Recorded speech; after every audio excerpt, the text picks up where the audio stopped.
কোন নিতুমণি শইকীয়া মানে কোন হয় মইতো প্ৰতিদিন নাচাওঁৱে মই জিন্দগীত প্ৰতিদিন দেখাই নাই তেখেতে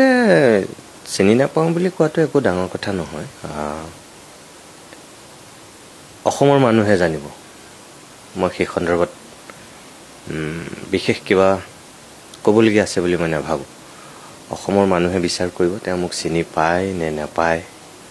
তেওঁ প্ৰতিদিন টাইম চায় নে নাচায় অসমৰ মানুহে সেইটো বিচাৰ কৰিব আৰে ভাই আপুনি কৈ আছে টিভিটোতো মই চাব লাগিব এইটো টিভি হ'ল অসমৰ লাষ্ট টিআৰপি তো মই first and second TRP channel চাওঁ লাষ্ট টিআৰপি চেনেল কোনে চাব চাব নেকি কোনোবাই ফাৰ্ষ্টটো চাব ছেকেণ্ডটো চাব এতিয়া ফাৰ্ষ্ট আৰু ছেকেণ্ডত কি ওলাইছে এইটো কওক শ্ৰীভূমিত দেখা গৈছে যে ট্ৰাফিক আৰু কৰিমগঞ্জৰ নাম শ্ৰীভূমি মই দিয়া নাই ৰবীন্দ্ৰনাথ ঠাকুৰ দিছে তো এই মানুহজন রবীন্দ্রনাথ ঠাকুরের উপরের মানুষ নাকি এই যেটা মানুষের আপনারা নাম কয়েছি এটা কি নোবেল বঁটা পাইছে কি বঁটা পাইছে মই তেওঁ কথাটোৰ সেই সন্দৰ্ভত বৰ বিশেষ কিবা প্ৰতিক্ৰিয়া দিব লাগে বুলি মই একেবাৰে ভবাই নাই যদি তেওঁ চিনি নাপায় তেনেকেই ভাবি লৈছোঁ কিন্তু মই কৈছোঁ যে ৰাইজে বিচাৰ কৰিব তেওঁ চিনি পায় নে নাপায় তেওঁ কথাখিনি সঁচাকেই কৈছে নে মিছাকেই কৈছে কিয় কৈছে মই ৰাইজলৈ এৰি দিছোঁ ৰাইজে বিচাৰ কৰিব কিয় প্ৰতিদিন টাইমত ইমান তেখেতে লক্ষ্য কৰিলে আৰু কিছুদিন পূৰ্বে আপোনাৰ লগত একেই ঘটনা সংঘটিত হৈছিলে প্ৰতিদিন টাইমক লক্ষ্য কৰিলে কিবা এটা হ'লেই মুখ্যমন্ত্ৰীগৰাকীয়ে প্ৰতিদিন টাইমক লক্ষ্য কৰিলে কালিও একেই হ'ল এগৰাকী সাংবাদিকে এটা প্ৰশ্ন সুধিছিলে ৰবীন্দ্ৰনাথ ঠাকুৰক লৈ পেলাই এটা প্ৰশ্ন সুধিছিলে তেখেতে সেই সন্দৰ্ভত কিছুমান মন্তব্য কৰা দেখিবলৈ পোৱা গৈছিলে শৰৎ মই কথাটো কওঁ যে তেখেতে যিধৰণে কথাখিনি কৈছে কথাখিনি তেনেকুৱা নহয় আচলতে অলপতে কৰিমগঞ্জত এখন সভা হৈছিল এতিয়াৰ শ্ৰীভূমিত আৰু তাত অসম বিশ্ববিদ্যালয়ৰ প্ৰাক্তন উপাচাৰ্য তপোধীৰ ভট্টাচাৰ্য বৰাকৰ এগৰাকী বিশিষ্ট বুদ্ধিজীৱী সাধন পুৰকাষ্ঠ আৰু গুৱাহাটীৰ পৰা মোক আমন্ত্ৰণ কৰিছিল আমৰা কৰিমগঞ্জী নামৰ এটা অনুষ্ঠানে শ্ৰীভূমি নামটো দিয়াক লৈ এটা অনুষ্ঠান কৰিছিল আৰু সেই অনুষ্ঠানটোৰ অতিথি হিচাপে মই গুৱাহাটীৰ পৰা যোৱা একমাত্ৰ ব্যক্তি আছিলোঁ আৰু তাত গৈ মই যিখিনি কথা শুনিছিলোঁ তাত কৰিমগঞ্জবাসী হিচাপে হিন্দু মুছলমান সকলো মানুহ আছিল সেই সভাখনত যিখিনি কথা মই শুনিছিলোঁ মই তেতিয়ালৈকে মই নাজানো সঁচা কথা কৈছো যে মানুহৰ যিটো সেন্টিমেন্ট মানুহৰ যিটো আবেগ মই তাত গৈহে আসলতে দেখিছিলোঁ আৰু অনুভৱ কৰিছিলোঁ আৰু আটাইতকৈ ডাঙৰ কথা হ'ল যে সভাখনত যিখিনি মানুহে কথা কৈছিল সেই কথা কোৱা মানুহখিনি গৰিষ্ঠ সংখ্যক মানুহেই হিন্দু সম্প্ৰদায়ৰ মানুহেই আছিল আৰু তাত সাধন পুৰকাষ্ঠ মহোদয় উপস্থিত আছিল কিন্তু ডক্টৰ তপোধীৰ ভট্টাচাৰ্য তেখেত অসুস্থতাৰ কাৰণে শেষ মুহূৰ্তত তেখেত উপস্থিত হ'ব নোৱাৰিলে তেখেতে এটা মেছেজ দিছে তাৰ বাহিৰেও যিসকল আৰু বিশিষ্ট ব্যক্তি আছিল তাত জ্যোতিষ পুৰকাষ্ঠ সুব্ৰত পল তাৰপাছত অংশুমান ভট্টাচাৰ্য নামটো মোৰ অকণমান এই মুহূৰ্তত খেলিমেলি লাগিছে স্বাম ভট্টাচাৰ্য তেখেত তাৰপাছত এনেকৈ কেইবাজনো মানে তাৰ বিশিষ্ট ব্যক্তিয়ে অংশগ্ৰহণ কৰিছিল বিভিন্ন ক্ষেত্ৰৰ তেখেতসকলে যিখিনি কথা কৈছিল মই সেই কথাখিনিহে পৰৱৰ্তী সময়ত মোৰ বক্তব্যত উল্লেখ কৰিছিলোঁ আৰু মই কৈছিলোঁ যে যদি সঁচাকৈয়ে এখেতসকলে কোৱাৰ ধৰণৰ এটা পৰিৱেশ তেতিয়াহ'লে মুখ্যমন্ত্ৰীয়ে আচলতে কথাটো বিচাৰ কৰি চাব লাগে মানে মই এইটো আহ্বান জনাইছিলোঁ যে শ্ৰীভূমি নামটোৰ কাৰণে কৰিমগঞ্জৰ জনতাই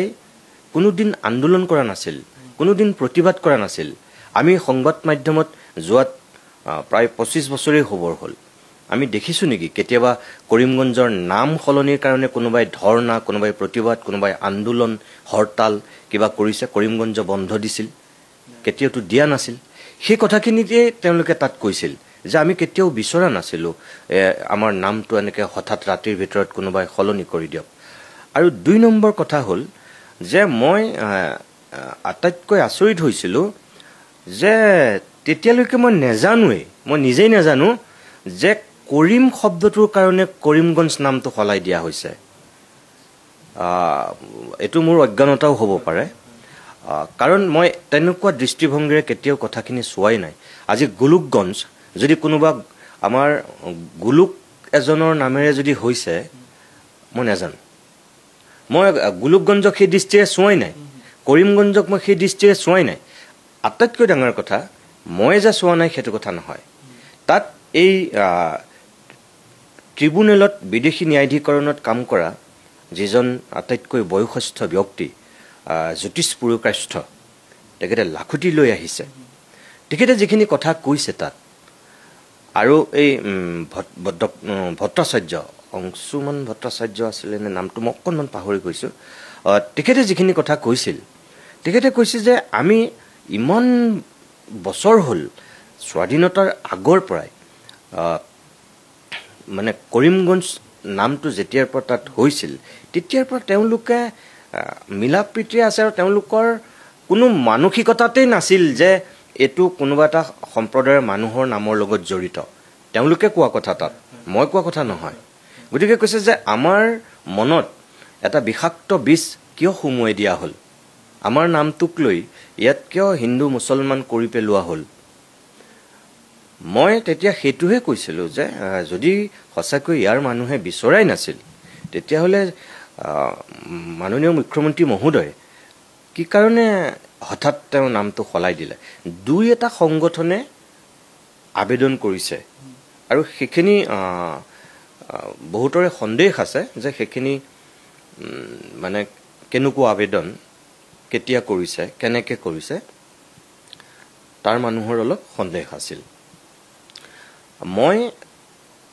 তাতকৈ বেলেগ একো কৰা নাছিলোঁ মুখ্যমন্ত্ৰীৰ মই ভাল কামখিনিও তাত প্ৰশংসা কৰিছিলোঁ আৰু যিখিনি তেওঁ অলপ গণ্ডগোলীয়া কথা বতৰা বা যিখিনি কাম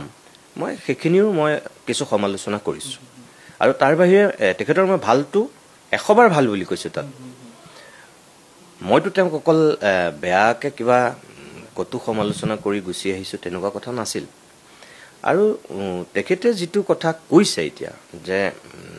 তেখেতে নাম দিয়া নাছিল কবিগুৰু ৰবীন্দ্ৰনাথ ঠাকুৰে দিয়া নাম তেখেতেও জানে আৰু ময়ো তেখেতৰ সমান নাজানিলেও ময়ো অকণমান জানো কবিগুৰু ৰবীন্দ্ৰনাথ ঠাকুৰ তালৈ কেতিয়া আহিছিল কবিগুৰু ৰবীন্দ্ৰনাথ ঠাকুৰৰ কেতিয়া মৃত্যু হৈছিল ভাৰত স্বাধীন কেতিয়া হৈছিল সেই নামটোক কেতিয়াৰ পৰা তাৰ মানুহে গ্ৰহণ কৰি আছিল আৰু তেখেতে তাত কেইবাটাও মতামত আছে কৰিমগঞ্জ নামটোক লৈ কোনো এটা স্পষ্ট তথ্য কোনেও দিব নোৱাৰে নাই এতিয়ালৈকে কাৰণ এইটো মুখে মুখে চলি আহিছে তাত কেইবাটাও মানে মানুহৰ মুখ বাগৰি অহা তথ্য আছে এগৰাকী ভূমিৰ জমিদাৰ আছিল ভূমিৰ অধিকাৰী একদম গোটেই অঞ্চলটোৰ কৰিম নামৰ এজন মানুহ আছিল যাৰ নামেৰে পৰৱৰ্তী সময়ত ব্ৰিটিছে তেওঁৰ নামেৰে এই অঞ্চলটো নামাকৰণ কৰা বুলি কয় এটা তেনেকুৱা কথা আছে আন এটা হৈছে কৰিম এটা পাৰ্চী শব্দ তাৰ অৰ্থটো হৈছে